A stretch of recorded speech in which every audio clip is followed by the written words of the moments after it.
चला लवकर आले का सगळेजण? पहा, प्रश्न दिलेला आहे तुम्हाला. त्रिकोण एबीसी मध्ये कोण एसीबी बरोबर 90 अंश. वर्ग 10वी 4 गुणांसाठी हा प्रश्न आहे. त्रिकोण एबीसी मध्ये कोण एसीबी बरोबर 90 अंश तुम्हाला दिलेले. रेख सीडी ला लंब रेख दिलेली आहे एबी आणि रेख डीई ला लंब रेख दिलेली आहे सीबी. तर सिद्ध करा सीडी चा वर्ग गुणाकारामध्ये एसी बरोबर एडी गुणिले एबी गुणिले डीई. एक त्रिकोण तुम्हाला या ठिकाणी दिलेला आहे. डायग्राम बघून घ्या. प्रश्न स्क्रीनवर शेअर झालेला बघा. प्रश्न बघा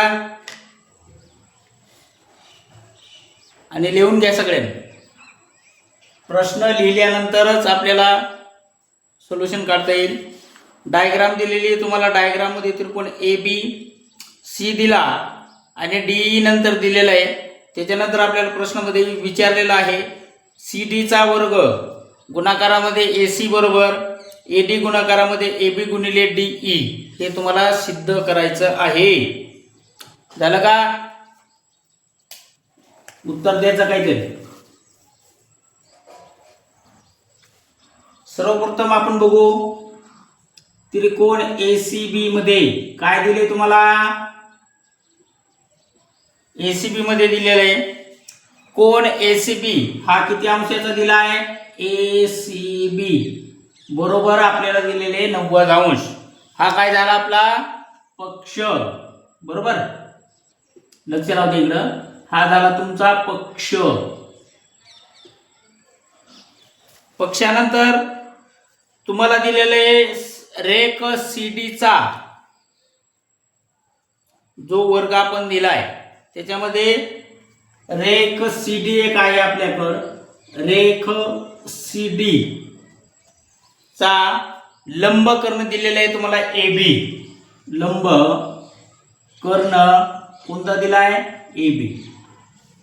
बरोबर, हा तुमचा पक्ष झाला. जो काय त्रिकोण आपण एसीबी 90 अंशामध्ये दिलेला होता तो काय झाला तुमचा कर्ण. आणि इथं दिले तुम्हाला रेख सीडी चा लंब कर्ण काय दिलाय एबी दिलेला आहे. आपल्याला सिद्ध करायला काय सांगितले बघा. म्हणून प्रश्नामध्ये तुम्हाला दिलेला आहे सीडी चा वर्ग. सीडी चा वर्ग बरोबर एडी. सीडी चा वर्ग बरोबर एडी गुणाकारामध्ये डीबी. डायग्राम बघू शकता तुम्ही. डायग्राम तुम्हाला मी शेअर केली होती. नसली तुमच्याकडचं तुमचं पुस्तक उघडा. पुस्तकामध्ये हा प्रश्न दिलेला आहे. तर हा आपण सिद्ध केला. परंतु तो कशानुसार आहे याला समीकरण 1 नाव देऊ आपण. समीकरण 1 हा भूमिती मध्याचा प्रमेय येतो. मी शॉर्टकट मध्ये लिहितो तुम्हाला लक्षात राहू द्या. भूमिती मध्याचा प्रमेय. भूमिती मध्याचा काय आपल्याकडं हा प्रमेय दिलेला आहे. जो प्रमेय तुमच्याकडे पायथागोरसचे प्रमेय आपण पाहिलेले आहेत त्या प्रमेयानुसारच हा प्रमेय एक तुम्हाला दिलेला आहे. आता या प्रमेयानुसार आपल्याला काय करायचं बघा. किती त्रिकोण आपल्याकडे तयार होते. पहिला त्रिकोण झाला तुमच्याकडे डीईबी. पहिला त्रिकोण कोणता आहे डीईबी. व त्रिकोण एक आपल्याला आकृतीमध्येच दिलेला आहे. व दुसरा एक त्रिकोण दिलाय ज्याचं नाव आहे एसीबी. ज्याचं नाव आहे एसीबी. एसीबी मध्ये आपल्याला एकरूप त्रिकोण संगत त्रिकोण किंवा असे कोणते त्रिकोण आहे ज्याचं प्रत्येकाचं माप किती अंश आलं पाहिजे तुमच्याकडं 90 अंश आलं पाहिजे. मग आपण काय करू त्रिकोण डीईबी.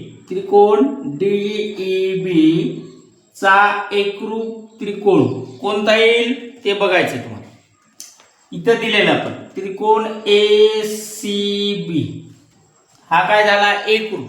एकरूप झाला म्हणजे काय झाला दोघांचेही माप कसे आहेत सारखे तुमच्याकडे दिलेले आहेत. म्हणून आपण त्याचा प्रत्येक कोण किती अंशाचा लिहायचा आहे. प्रत्येक कोणाचं माप किती अंश आलं आपल्याकडं 90. मग इथं आपण लिहू कंसात प्रत्येक कोण हा किती अंशाचा झाला बाबा 90 अंश. लक्ष द्या प्रत्येक कोणाचं माप किती झालं 90 अंश. या ठिकाणी मी तुम्हाला दिलेलं आहे तुम्ही परत पाहू शकता. आता त्याच्यानंतर काय करायचं तुम्हाला, म्हणून आता कोण तयार होणार आहेत आपल्याकडे. मग पहिला कोण हा झाला, कोण DEB हा एक कोण तुमच्याकडे तयार झाला, ज्याचं माप तुम्हाला 90 अंश दिलेलं आहे आणि त्याला एकरूप एक कोण तुम्हाला घ्यायचा आहे. कोण घ्यायचा आहे, त्रिकोण नाही घ्यायचा आहे. कोण घ्यायचा आहे, ABC. एक कोण घ्यायचा आपल्याला ABC. आता हे कोणते कोण झाले, सामायिक कोण. सामायिक कोण म्हणजे कोणते कोण रे, सारख्या मापाचे कोण. या ठिकाणी आपण लिहू शकतो. हे कोणते कोण झाले तुमच्याकडे, सामायिक कोण तुमच्याकडे तयार झालेले आहेत. अशा प्रकारे आपण पुढे पण पाहणार आहोत. आता यानंतर आपल्याला एक कसोटी विचारण्यात येणार आहे. इथपर्यंत लिहून घ्या. प्रश्न तुम्हाला समजला असेल तर पहा. आपण त्रिकोण ABC मध्ये कोण त्रिकोण ACB मध्येच कोण ACB हा 90 अंशाचा घेतला, जेणेकरून आपल्याला तो प्रश्नामध्ये विचारला होता. तो आपला पक्ष झाला. रेख CD ला लंब कर्ण घेतला आपण AB. इथं CD चा वर्ग बरोबर AD गुणाकारामध्ये BD हे भूमिती मध्याच्या प्रमेयानुसार आपण घेतलेला आहे. इथं मी शॉर्ट मध्ये लिहिले की तुम्ही पूर्णपणे लिहून घेऊ शकता. त्याच्यानंतर आपल्याकडे आला त्रिकोण DEB व त्रिकोण ACB. हे दोन त्रिकोण, त्यामध्ये एक कोण तयार झाला आपल्याकडे, त्रिकोण DEB ला एकरूप त्रिकोण ACB. प्रत्येक कोणाचं माप किती आलं तुमच्याकडे, 90 अंश. त्या मापानुसार इथं कोण तयार झाले, जे कोण सामायिक आहेत. सामायिक म्हणजे सारख्या मापाचे, सारख्या उंचीचे, सारख्या पायाचे, असे कोणाचे प्रकार आपण पाहिलेले आहेत. त्यानुसार तुम्ही पाहू शकता.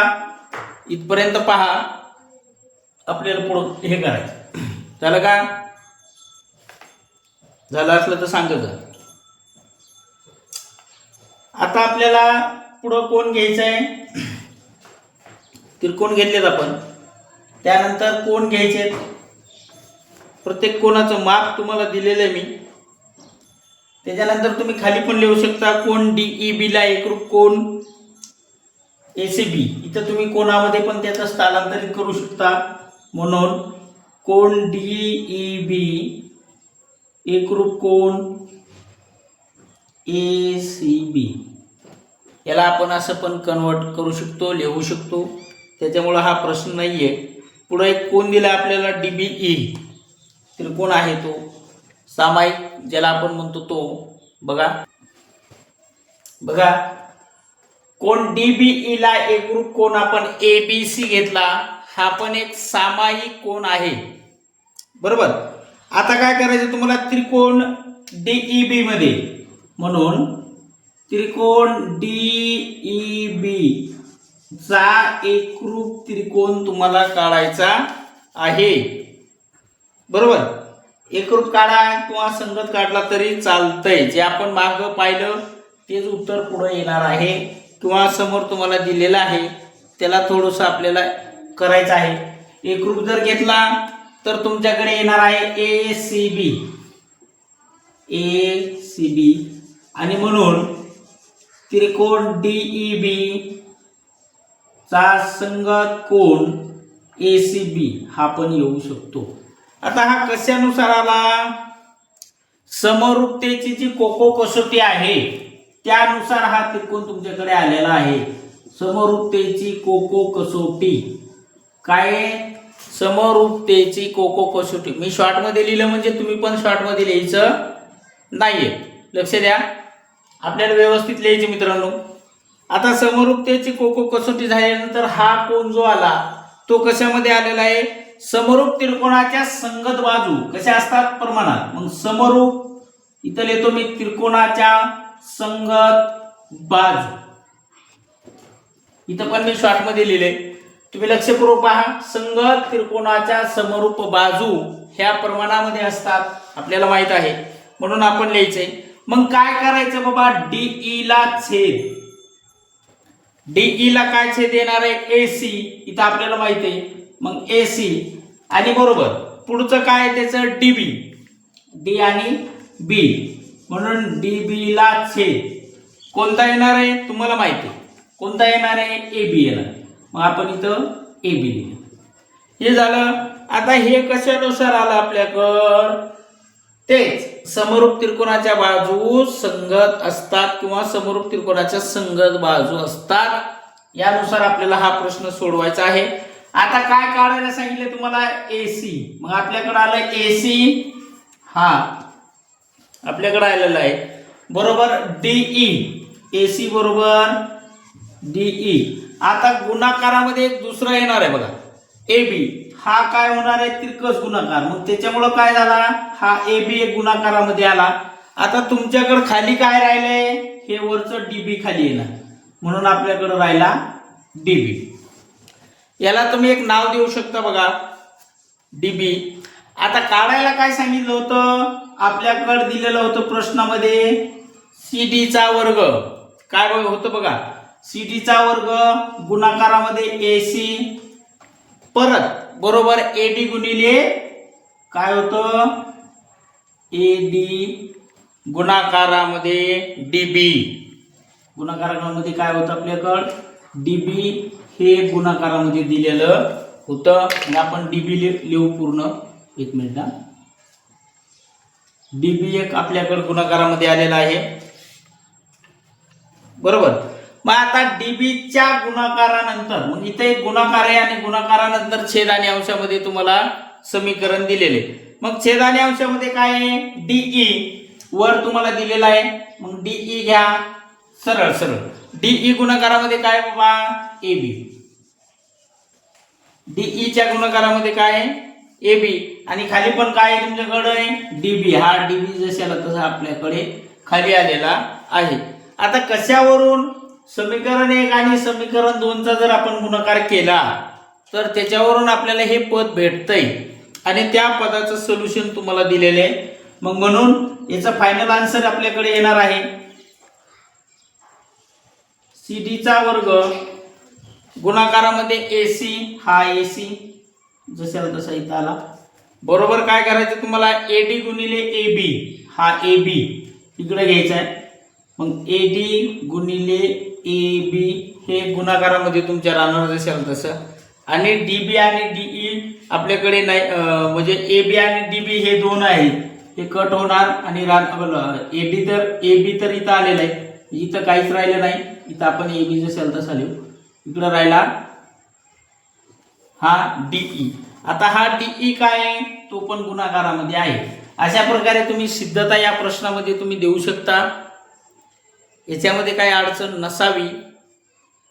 जर असेल तर तुम्ही ते मला शेअर करा, आपण नंतर त्याच्यामध्ये सोल्युशन काढू शकतो.